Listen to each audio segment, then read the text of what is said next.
કોઈ પૂછે કે કોણ છે આંબેડકર, તો એને કહેજો કે બહુજનોનું સન્માન છે આંબેડકર, મહિલાઓનું સ્વાભિમાન છે આંબેડકર, આ દેશની આન બાન શાન, આ દેશનું સંવિધાન છે આંબેડકર. અરે મારા જેવા કરોડોની જાન છે આંબેડકર, અને સાચે જ બહુ મહાન છે આંબેડકર. મારી એક ઈચ્છા હતી કે હું બોલું, એક આ ગાડી અવડે રસ્તે થોડીક કમ્પ્લીટ લાઈનમાં છો. હા, પણ એ થોડી જોક્સ ને એવી મારી ઈચ્છા તો આ જ હતી સાહેબ. કારણ કોઈકે મને પૂછેલું,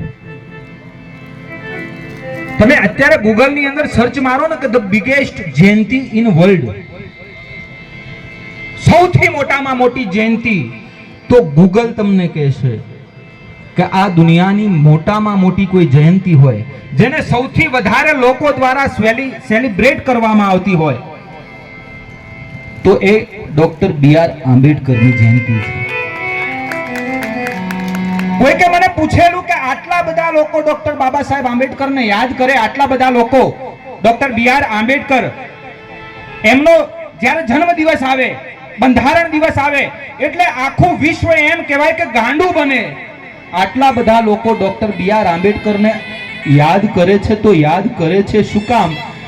એટલે મેં એને કહ્યું, મેં એને જવાબ આપ્યો કે દોસ્ત, એક સમય હતો આ સમાજનો માણસ, આ સમાજનો વ્યક્તિ એ રસ્તા ઉપરથી નીકળે તો એના પગના પદચિહ્ન મિટાવી દેવામાં આવતા હતા, એના પગલાના નિશાન ભૂખી દેવામાં આવતા હતા. એ જ સમાજની અંદર એક એવો મરદ ઊભો થાય, એ સમાજની અંદર એક એવો સિંહ, એક એવો નરસિંહ ઊભો થાય. આજ કદાચ પટાવાળો હોય કે પીએમ હોય, એના પગલે ના ચાલે ને તો પગ ભાંગી જાય સાહેબ, ટાંટિયા જુદા થઈ જાય. એટલા માટે ડોક્ટર બી.આર. આંબેડકરને લોકો યાદ કરે છે. અને મારે થોડુંક જ બોલવું છે બાબા સાહેબ માટે, પણ અમુક જે ભ્રાંતિઓ છે બાબા સાહેબ માટે એ લઈ લઉં. ઘણા આપણા સમાજની અંદર મેં એવું કહેતા ઘણા લોકોને સાંભળ્યા છે કે ડોક્ટર બી.આર. આંબેડકર એ જો કોઈ બીજા સમાજની અંદર જન્મ્યા હોત, એ કોઈ અન્ય સમાજની અંદર જન્મ્યા હોત, અથવા તો બીજા કોઈ દેશની અંદર જન્મ્યા હોત, તો એ વધારે આગળ હોત, કે એ વધારે મહાન હોત.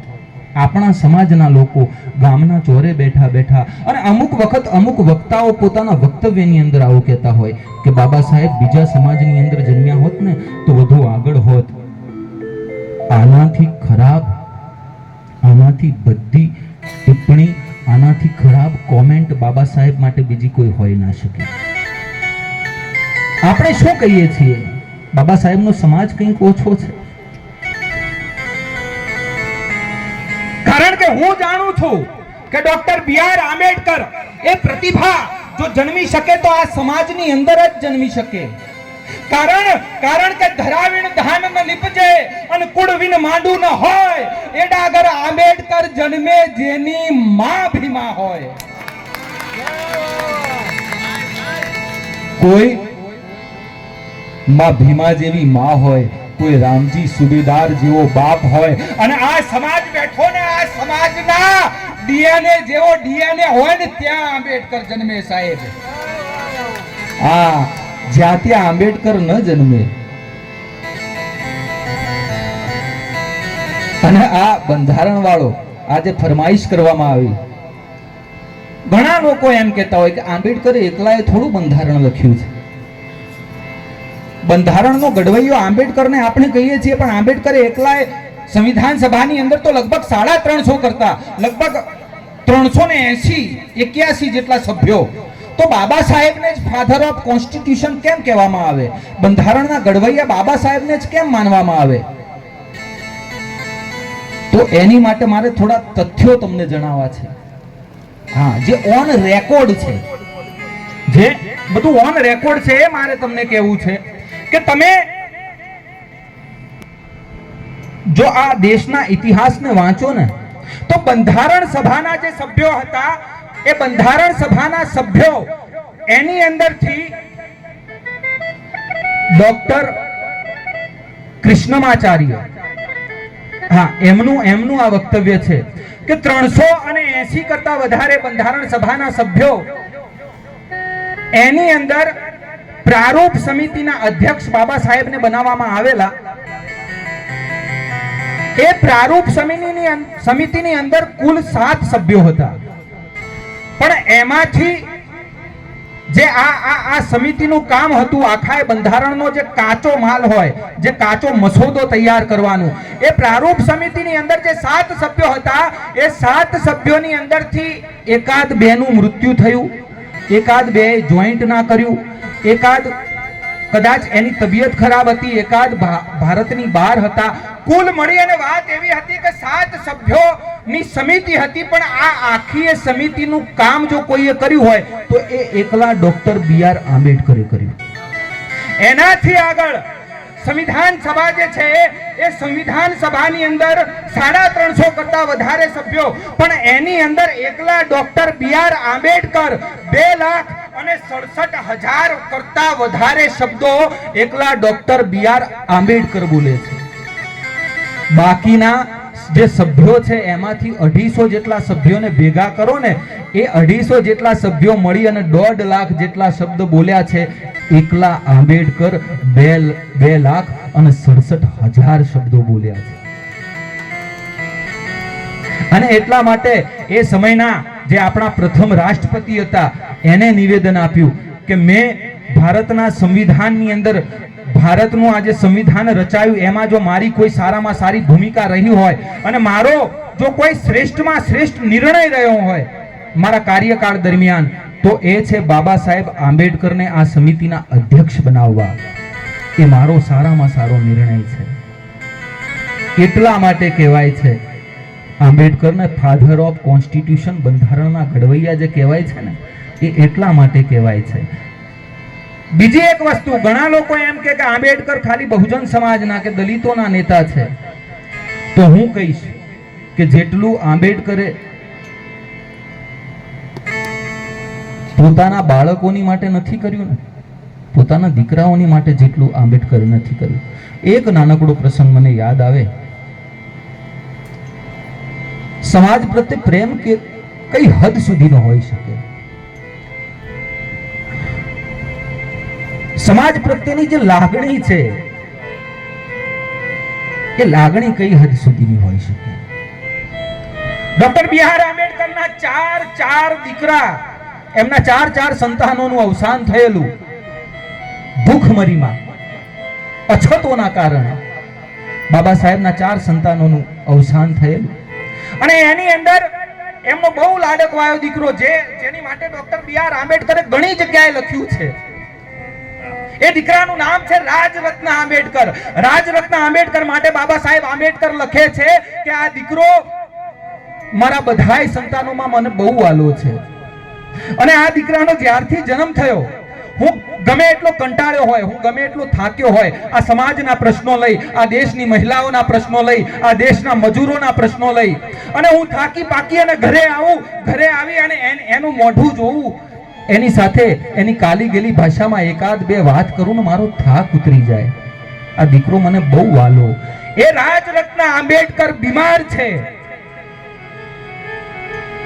અને એ સમયે રાજરત્ન આંબેડકરને ડબલ ન્યુમોનિયા થયેલો. આજે ગરીબમાં ગરીબ માણસ હોય ને સાહેબ,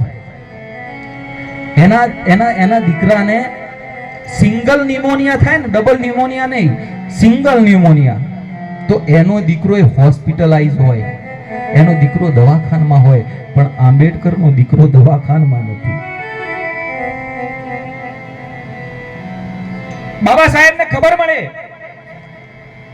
કે તમારો દીકરો બીમાર છે, રાજરત્નની તબિયત બહુ ખરાબ છે, આ સમાજના પ્રશ્નો લઈ અને બાબા સાહેબ કોર્ટની અંદર ગયા છે. ત્યાંથી તાબડતોડ બાબા સાહેબ જે છે એ પોતાના ઘરે આવી અને જુએ છે રાજરત્ન બચી શકે એવો છે નહીં. પોતાના 2.5 વર્ષના રાજરત્નને પોતાના ખોળામાં લઈ અને ડોક્ટર આંબેડકર વાલ કરતો હોય, પણ એ વિભૂતિ સાહેબ આ પાત્રની માટે બોલતા બોલતા જો કદાચ મારી આંખો ભીની થઈ જાય ને, તો એને આજ એ પાત્ર માટે અશ્રુઆંજલિ સમજજો તમે. હા, બી.આર. આંબેડકર એ માણસ સાહેબ જે આ દેશના પ્રથમ કાયદા પ્રધાન છે, જેની પાસે દુનિયા આખીની ડિગ્રીઓ છે, જે ભારતની મહિલાઓનો મસીહા છે, જે ભારતના મજૂરોનો મસીહા છે, એ માણસના ખોળામાં એના 2.5 વર્ષના દીકરાનું અવસાન થાય, એનો 2.5 વર્ષનો એનો લાડકવાયો રાજરત્ન એના ખોળામાં એનું મૃત્યુ થાય ને, એટલે એની અંતિમ વિધિ કરવી પડે. ભાઈઓ મળી અને બાબા સાહેબને કહે છે કે બાબા સાહેબ રાજરત્નની અંતિમ વિધિ કરવાની છે અને એમાં કફન લાવવું પડે, અને એ જે કફન છે એ કફનના પૈસા બાપે કાઢવા પડે. અને ત્યારે આ દેશનો મસીહા રડતા રડતા પોતાના ભાઈઓને કહે છે કે ભાઈ, આ સમાજના પ્રશ્નો લઈ, આ દેશની મહિલાઓના પ્રશ્નો લઈ, આ દેશના મજૂરોના પ્રશ્નો લઈ અને હું એટલો બધો અટવાયેલો છું, મારા ખીચામાં મારા આ લાડકવાયાના, મારા કાળજાના કટકાના કફનના પૈસા નથી, મારા ખીચામાં એના કફન લાવવાના પૈસા નથી. અરે કોઈ ઘોરો કુંભાર એ કદાચ એના દીકરાને ગારામાં ગુંદી નાખે ને, એ તો પરમાત્માને મેળવવા માટે, એ તો પોતાના કલ્યાણ માટે કર્યું. કોઈ સગાળશા ચેલૈયાને એક ખાંડણામાં ખાંડી નાખે ને, તો એ તો પરમાત્માને મેળવવા માટે. પણ એને આ જે પાત્ર છે એને 4 દીકરાઓનું બલિદાન આપ્યું ને, એને પરમાત્માને મેળવવા માટે નહીં, એને તો આ સમાજ માટે બલિદાન આપ્યું.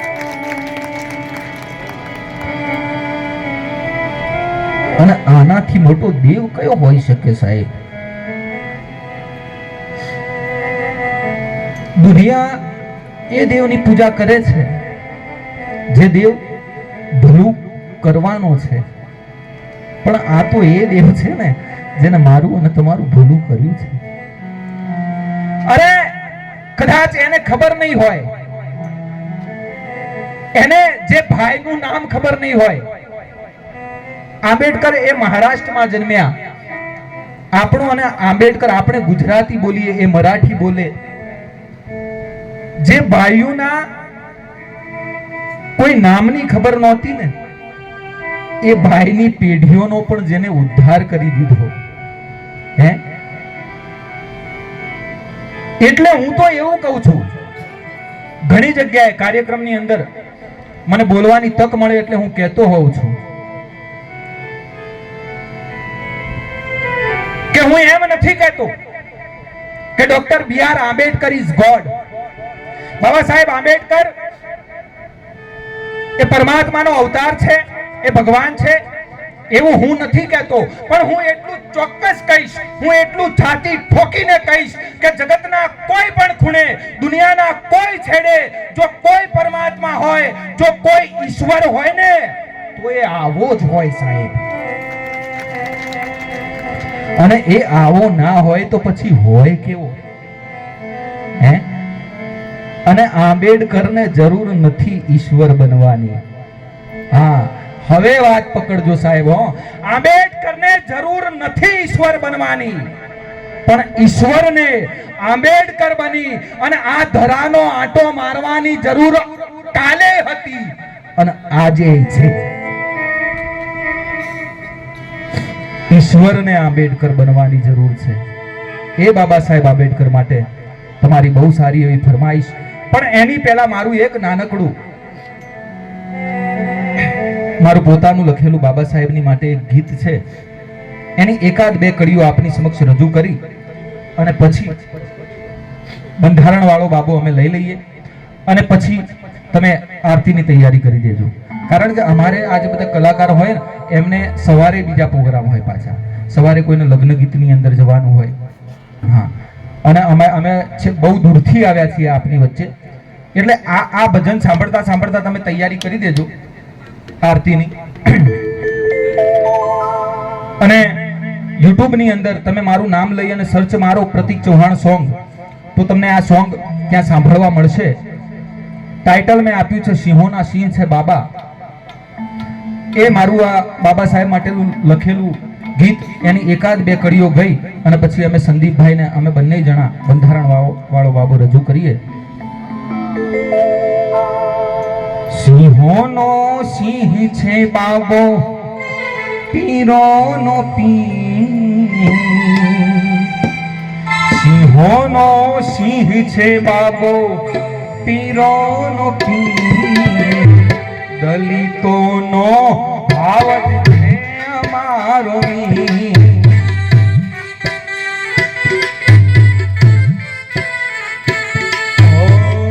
માતા ભીમાબાઈનો જાણ્યો સાચો શુરવીર. માતા ભીમાબાઈનો જાણ્યો સાચો શુરવીર. દલિતોનો આવડ છે અમારો વીર. દલિતોનો આવડ છે અમારો વીર.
કાર છે બાબા.